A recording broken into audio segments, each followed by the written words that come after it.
അത് ഇവിടുത്തെ മാം തന്ന പ്രചോദനമാണ്. അല്ലെങ്കിൽ ഞാനിതൊന്നും ഇനി വരയ്ക്കണമെന്ന് ആഗ്രഹമുണ്ടായിരുന്നു, പക്ഷേ നടക്കില്ല എന്നുള്ളൊരു തോന്നലായിരുന്നു കൈക്ക് വിറയിലൊക്കെ തുടങ്ങിക്കഴിഞ്ഞപ്പോൾ. പക്ഷേ അതിനെ കൺട്രോൾ ചെയ്യാൻ പറ്റി എന്നെ കൊണ്ട്. ഹലോ ഓൾ, സോ നമുക്കിന്ന് ജേക്കബ് സാറാണ് നമ്മുടെ കൂടെ ഉള്ളത്. സാറിന് ഒരുപാട് ഡിഫിക്കൽട്ടീസ് ഉണ്ടായിരുന്നു. He has Parkinson's and associated with difficulty to retain memory, difficulty to speak, communicationൽ ഒരുപാട് ഡിഫിക്കൽട്ടീസ് ഉണ്ടായിരുന്നു. സ്പീച്ച് സ്ലർ ആയി പോവുമായിരുന്നു. സോ സാർ നമ്മുടെ കൂടെ കൺസിസ്റ്റൻ്റ് ആയിട്ട് ഓൾമോസ്റ്റ് 2.5 to 3 months കൺസിസ്റ്റൻ്റ് ആയിട്ട് തെറപ്പി എടുത്തു. ആൻഡ് സാറിൻ്റെ ജേർണി ഓഫ് തെറപ്പി നമുക്ക് ചോദിച്ചറിയാം. ഓക്കെ സാർ, എങ്ങനെയായിരുന്നു സാറിന് ആദ്യം ഒരു ബുദ്ധിമുട്ടുണ്ടെന്ന് മനസ്സിലാക്കിയത്? അത് ഫോൺ ചെയ്യുമ്പോഴൊക്കെ ഫ്രണ്ട്സിനൊക്കെ ആരും സംസാരിക്കുമ്പോൾ അവർ പിന്നെ കേൾക്കുന്നില്ലെന്ന് പറയുമായിരുന്നു. അപ്പോഴാണ് നമ്മൾ ശ്രദ്ധിക്കാൻ തുടങ്ങി. ശബ്ദം ഇടയ്ക്ക് അങ്ങ് സ്ലോ ആയി പോകുമായിരുന്നു. അങ്ങനെ വന്നപ്പോഴാണ് ENT പോയി കണ്ടു. ENT കണ്ടപ്പോൾ അവരാണ് ഇങ്ങോട്ട് റെഫർ ചെയ്തത്. സ്പീച്ച് തെറാപ്പി എടുക്കുന്നതായിരിക്കും, ഈ ഇങ്ങനെ എന്താ പറയുക, പാർക്കിൻസൺസും ഇതിൻ്റെയൊക്കെ ഉള്ളതായതുകൊണ്ട് പിന്നെ ഇങ്ങനെ സ്പീച്ച് തെറാപ്പിയിലൊന്ന് പോകുന്ന നന്നായിരിക്കും എന്ന് പറഞ്ഞു. അങ്ങനെ ഞങ്ങൾ കഞ്ഞിക്കുഴി ശ്രോണയിലോട്ട് വരികയും ഇവിടെ വന്ന് അവനെ കണ്ടു. അപ്പം ഇങ്ങനെ നമുക്ക് ആഴ്ച 2 ദിവസം വെച്ച് ഇങ്ങനെ കോഴ്സ് ചെയ്യണമെന്ന് പറഞ്ഞു. അങ്ങനെ വന്ന് ഇവിടുന്ന് മുടങ്ങാതെ ചെയ്തുകൊണ്ടിരുന്നു. പിന്നെ വീട്ടിൽ ചെന്ന് ചെയ്യാനുള്ള ചില എക്സസൈസൊക്കെ പറഞ്ഞു വിട്ടിരുന്നു, അതും ചെയ്തിരുന്നു. അങ്ങനെ വന്ന് ക്രമേണ വളരെ വ്യത്യാസം വന്നു. ഇപ്പം 1 മാസമായും 2 മാസം ഞാൻ ചെയ്തപ്പോഴേക്ക് എല്ലാവരും പറഞ്ഞു തുടങ്ങി സൗണ്ട് നോർമലായി, അങ്ങനെ ക്ലിയർ ആയെന്ന് പറഞ്ഞു തുടങ്ങി. അങ്ങനെ വളരെ പെട്ടെന്ന് തന്നെ എൻ്റെ സൗണ്ട് ക്ലിയർ ചെയ്തെടുക്കാൻ സാധിച്ചു. മറ്റേ ഒരു ഇഴച്ചിലായിരുന്നു സൗണ്ട് സംസാരിക്കുമ്പോൾ. നമ്മൾ തുടങ്ങി കഴിഞ്ഞ് ക്രമേണ നമ്മൾ സംസാരിച്ചുകൊണ്ടിരിക്കുമ്പോൾ ഇടയ്ക്ക് ഇങ്ങനെ ഇഴച്ചിൽ വരും. അങ്ങനെയായിരുന്നു. അത് പിന്നെ ഇവിടെ ഓരോ ദിവസവും ചേഞ്ച് ചെയ്ത് ഇങ്ങനെ പല തെറാപ്പികളിലൂടെ റീഡിങ് ചെയ്യുമായിരുന്നു. പിന്നെ എന്തായിരുന്നു റീഡിങ്, ബ്രീതിങ് ടെക്നിക്സ് ഫോളോ ചെയ്യുമായിരുന്നു അല്ലേ? പിന്നെ ബ്രീത്തിങ്ങിൻ്റെ എക്സസൈസ്. അതെ. സോ ഇവിടുന്ന് പറഞ്ഞു തരുന്ന ടെക്നിക്സും പിന്നെ ഇവിടുന്ന് പറഞ്ഞു തരുന്ന മെത്തേഡ്സും സാറിന് വീട്ടിൽ ഫോളോ ചെയ്യാനായിട്ട് പറ്റുമായിരുന്നോ? വീട്ടിൽ ഫോളോ ചെയ്യാൻ പറ്റുമായിരുന്നു. ഓക്കെ. സോ കൺസിസ്റ്റന്റ് ആയിട്ടുള്ള എക്സസൈസസ് എത്ര നേരം ചെയ്യുമായിരുന്നു വീട്ടിൽ? ഒരു അരമണിക്കൂർ ഒക്കെ ചെയ്യുമായിരുന്നു. ശരി. ബ്രീത്തിങ് എക്സസൈസും പിന്നെ റീഡിങ്ങും അത് പല സമയത്തുമായിട്ടും നെറ്റിലൊക്കെ ബൈബിളൊക്കെ 2 അധ്യായം, വലിയ അധ്യായമാണ്, 2 അധ്യായം വായിക്കുമായിരുന്നു. അത് ഉച്ചത്തിൽ വായിക്കണമെന്ന് പറഞ്ഞു. അങ്ങനെ അതൊക്കെ ചെയ്തുകൊണ്ടിരുന്നു. പിന്നെ ബ്രീത്തിങ് എക്സസൈസ്, പിന്നെ ഈ കയ്യിലിങ്ങനെ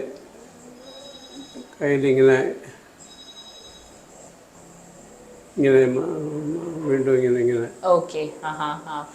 ഒരേ വാക്ക് പറയുമ്പോഴത്തേക്കും ഇങ്ങനെ കൈയും ഇങ്ങനെ ഫേസ് ചെയ്ത് സ്ലോ ആയിട്ട് പറയണം എന്നുള്ള എക്സസൈസ്. പിന്നെ ഓരോ സെന്റൻസും പിന്നെ ഇമ്പോർട്ടൻറ്റ് വേർഡ്സ് തോന്നുന്നത് കുറച്ച് ലൗഡാക്കി അങ്ങനെ നിർത്തി അങ്ങനെ ഓരോന്നിനും പ്രഷർ കൊടുക്കേണ്ടതിന് വേർഡ്സിനെ അങ്ങനെ കൊടുത്ത് അങ്ങനെ റെഡി ചെയ്യുന്നത്. അങ്ങനെയായിരുന്നു.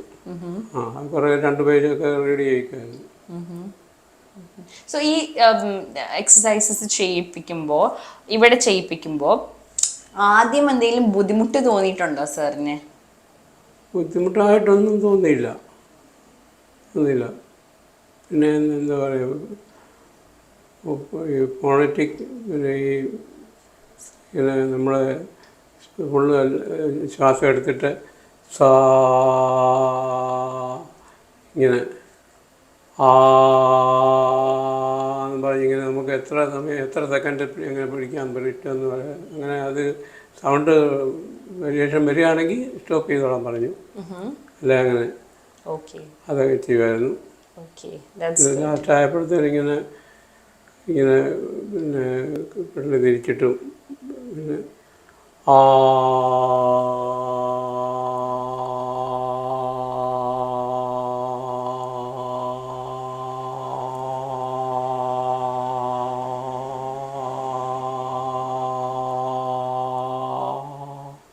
സൗണ്ട് മാറും അങ്ങനെ. വെരി ഗുഡ് സാറിന് അത്രയും ടൈം ആ സൗണ്ട് സസ്റ്റെയിൻ ചെയ്യാൻ പറ്റുന്നുണ്ട്. Very nice. നേരത്തെ അത്രയും പറ്റുന്നില്ല. ശരി. അങ്ങനെ ഷാറണ്ണ കുട്ടി വളരെ ആത്മാർത്ഥമായിട്ട് ആക്ച്വലി എന്താ പറയാ തെറപ്പിസ്റ്റിന്റെ എഫേർട്ടും സാറിൻ്റെതായ ഒരു എനിക്ക് ഇംപ്രൂവ് ആവണം എന്നുള്ളൊരു വിൽ പവറും കൂടിയിട്ടാണ്. തീർച്ചയായിട്ടും അല്ലേ? മറ്റേ നമ്മളെ ഫോൺ ചെയ്യുമ്പോഴൊക്കെ ആരും ഇങ്ങനെ കേൾക്കുന്നത് പറയുമ്പോഴാണ് നമുക്ക് നല്ലൊരു ഇതായിട്ട് തോന്നുന്നത്. അങ്ങനെ ബുദ്ധിമുട്ടാണ്. ഇപ്പം അങ്ങനെയുള്ള പ്രശ്നമൊന്നുമില്ല. സോ സാറിന് എന്താ തോന്നുന്നത്, ഇപ്പൊ തെറപ്പി എടുത്തു കഴിഞ്ഞിട്ടും തെറപ്പിക്ക് മുമ്പുള്ള വ്യത്യാസങ്ങൾ സാറിന് കാണുന്നുണ്ടല്ലോ. അപ്പൊ നാളെ സാറിന്റെ ഈ ഒരു സെയിം കണ്ടീഷനുള്ള ഒരു വ്യക്തിനെ കാണുകയാണെങ്കിൽ സാറ് എന്തായിരിക്കും അവരോട് പറയാൻ പോകുന്നത്? ഇപ്പൊ ഒരു സംസാരിക്കാൻ ബുദ്ധിമുട്ടുണ്ട്, പാർക്കിൻസൺസ് ഉള്ള ഒരു വ്യക്തിനെ കാണുവാന്നുണ്ടെങ്കിൽ സാറ് എന്തായിരിക്കും അവരോട് പറയാൻ പോകുന്നത്? തീർച്ചയായിട്ടും സ്പീച്ച് തെറാപ്പി ചെയ്യണമെന്ന് പറയും. കാരണം അത് ഇതിനോട് ബന്ധപ്പെട്ട് വരുന്ന ഇതല്ലേ, അതിനുള്ള റെമഡിയാണ് ഇത്. ഏറ്റവും നല്ലതാണ് അത്. സ്പീച്ച് തെറാപ്പി ചെയ്തപ്പോഴാണ് എനിക്ക് സൗണ്ട് ക്ലിയറായ. ENT പിന്നെ കണ്ടായിരുന്നു, അയാൾ കണ്ട് സംസാരം തുടങ്ങിയപ്പോഴേ പറഞ്ഞപ്പോൾ ഒത്തിരി വളരെ ഫാർ ബെറ്റർ ആയിട്ടുണ്ടെന്ന്.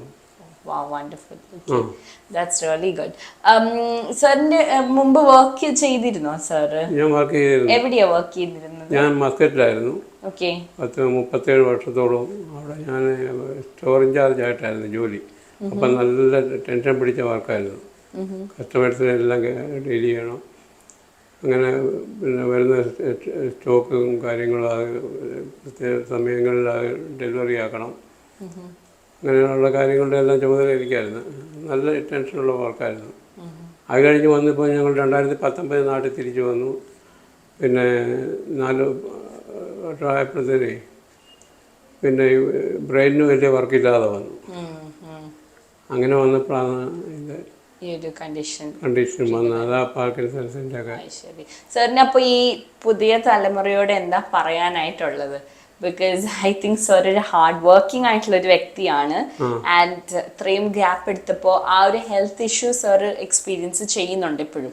സോ ഈ പുതിയ തലമുറയോട് സാറിന് എന്താ പറയാനായിട്ടുള്ളത്? പറയാനുള്ള നമ്മളെപ്പോഴും എന്തെങ്കിലും എൻഗേജ് ആയിരിക്കാം. That's good. So ഒരിക്കലും ഐഡിൽ ആയിരിക്കരുത്. അതെ തന്നെ. നമ്മുടെ ബ്രെയിൻ വർക്ക് ചെയ്തുകൊണ്ടേ ഇരിക്കണം. ബ്രെയിൻ വർക്ക് ചെയ്തുകൊണ്ടിരുന്നതിൽ അല്ലെങ്കിൽ നമുക്ക് ഇതുപോലെയുള്ള അനുഭവങ്ങളുണ്ടാവും. പ്രസന്റ്ലി അപ്പൊ സാർ ഇപ്പൊ റിട്ടയർമെന്റിന്റെ ഒരു ടൈം അല്ലേ? അപ്പൊ സാർ ഇപ്പൊ എന്തൊക്കെയാ ചെയ്യുന്നത്? സാറിന്റെ ഹോബീസ് എന്തൊക്കെയാണ്? ഇപ്പം അങ്ങനെ ചെടികളും ഒക്കെ പരിപാലിച്ച് ഇങ്ങനെ വീട്ടിൽ ഞാനും വൈഫും മാത്രമേ ഉള്ളൂ. കുട്ടികളൊക്കെ പുറത്താണ്. അപ്പം പിന്നെ കാര്യമായ വർക്കൊന്നും ഇല്ല. എന്തെങ്കിലും ഷോപ്പിംഗ് ഉണ്ടെങ്കിൽ കടയിൽ പോകും. I think in spite of സാറിന് ആ ഒരു ഡിഫിക്കൽട്ടി ഇൻ ഡ്രോയിങ് ആൻഡ് കാര്യങ്ങളുണ്ട് എന്നുള്ളതിനേക്കാളും ഉപരിയായി സാറ് വണ്ടർഫുൾ ആയിട്ടുള്ള ഒരു ഡ്രോയിങ് സാർ ഒന്നും ചെയ്തില്ല. അതൊന്ന് കാണിക്കാവോ സാറേ? അത് മാം പറഞ്ഞപ്പോഴാണ് എന്നെക്കൊണ്ട് ഇനി നടക്കില്ല എന്ന് ഞാൻ വിചാരിച്ചിരുന്നതാണ്. അതുകൊണ്ട്